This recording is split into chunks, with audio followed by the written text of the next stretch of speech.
Metcalf, who is, of course, involved in a big battle here, is in 7th.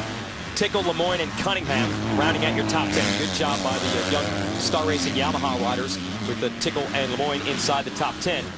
Searle had a rough go of it at Hangtown. He finished 4th in both motos at Glen Helen for 4th overall. That was strong in the opener, but had a 30th and a 9th at our last race. And he said, I didn't come all the way to the United States to get in the top 10. I want to be on the podium. I want to win races. Right now he's in 5th.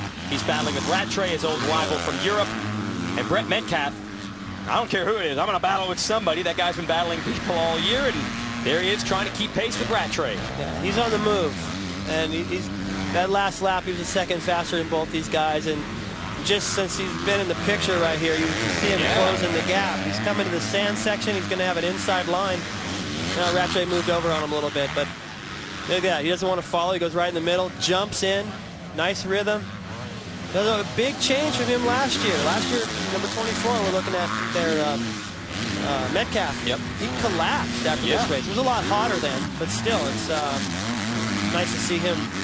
I never really questioned his fitness before. That was kind of a shocker to me, but he's different. Yeah, it really just shows how difficult this game is as far as fitness. These guys, Rattray and Metcalf, they're as strong as they come. But like we said, they don't race in the gym. They race in the track. Once you're out there racing, things can change. This is just a phenomenal battle, watching the 123 to 411 and the 24.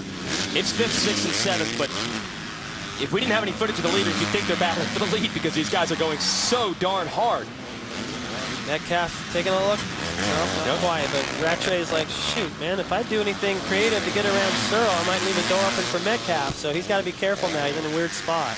Metcalf to the inside. Can he make it work?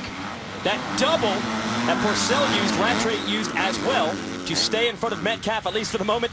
Now Rattray's like, man, I got to get around this 123 because the 24 won't leave me alone.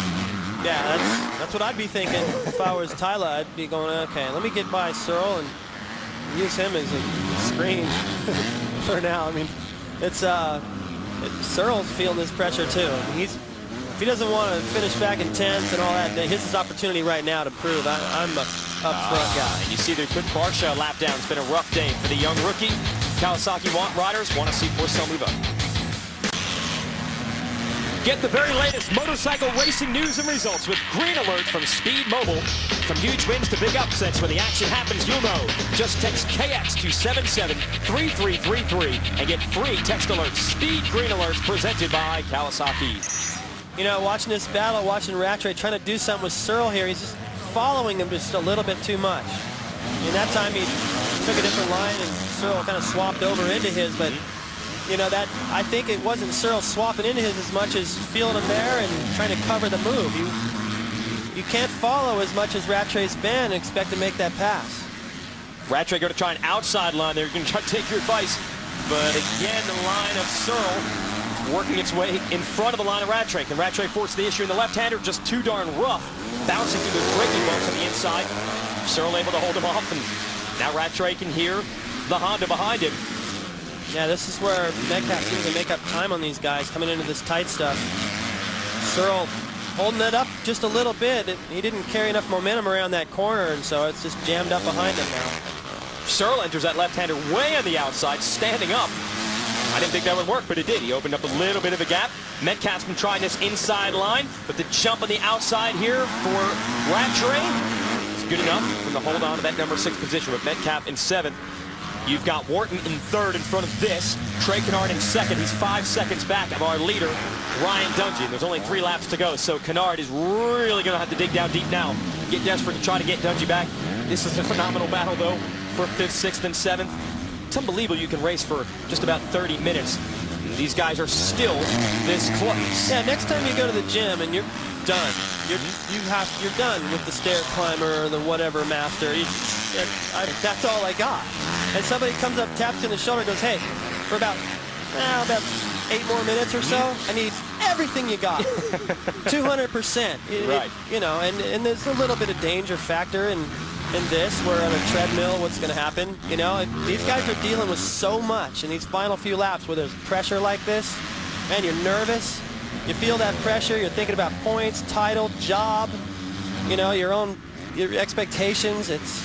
these guys, motocross is just so many angles you can look at. It makes it such a fun sport. It's an addiction, really, for me. I'm almost 50, and I'm just like hung on this, getting goosebumps over things. You know, it's amazing. I think you just pumped yourself up there.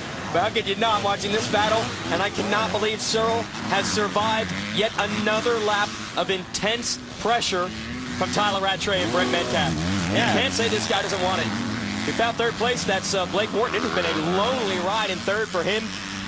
Pretty big gap between himself and his teammate Kennard, who is second. But an even bigger gap between himself and Porcel, who is in fourth. So we mentioned at the top of our show, the local kids. Well, we got one of the riders from Oklahoma in second and one of the riders from Texas in third. Good job by Wharton. He's actually a rookie. Raced a couple races at the end of the year last year. But really, it's his first full season, and it's kind of overshadowed a little bit because Barsha only turned pro a few weeks ago, his teammate. But Wharton is solid. We've got our Geico replay we're going to show you. And Christophe Porcel, we talk about how he's Mr. Smooth, Mr. Calculated, but even the best have some crazy moments out there, David. This was in the first moto, and he's heading into the sand section all nice. Whoa, whoa, tries to tap the brake, can't quite reach it, and it starts swapping back and forth. Almost goes off the track. Nice little save there. And, you know, it was a pretty uneventful first moto for him, except for that part. And, you know, looking at Wharton, we just got off of to get to that shot. Those guys are kind of similar. The fact that, you know, there's Wharton right there. It doesn't have a lot of body language, not very animated, just kind of sits still and goes fast. Very similar to Purcell. It doesn't seem like they use a lot of energy. I'm sure that it's hard. I mean, I was told that as well. But it's, you know, some guys just move around a lot more on the motorcycle than others. Ryan Dungey, last lap now. It looks like he's shaking Kennard by just a bit. It's just within 6 seconds. Big mistake by Dungey in the last lap. Kennard could still get him. And Kennard kept the heat on the whole time. That kid never gave up. Let's get to know Ryan Dungey a little bit better while he tries to wrap up this second moto victory.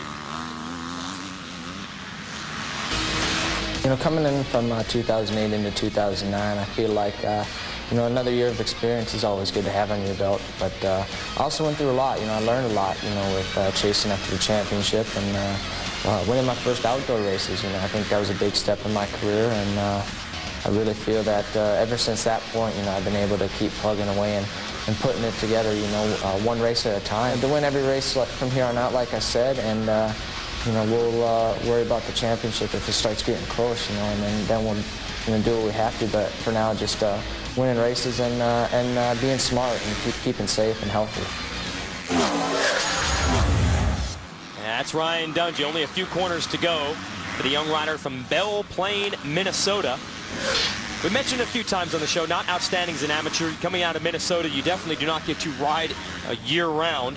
And once he was able to start training in Florida and start getting the races more often, he got better and better. Suzuki plucked him out of the amateur ranks, turned him pro a little bit early. A lot of people wonder why.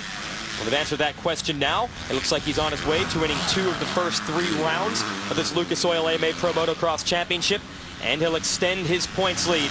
Even enough time for a little one-hander. I can't believe how rough this track is. Even at the speed he's going right now, it looks tough.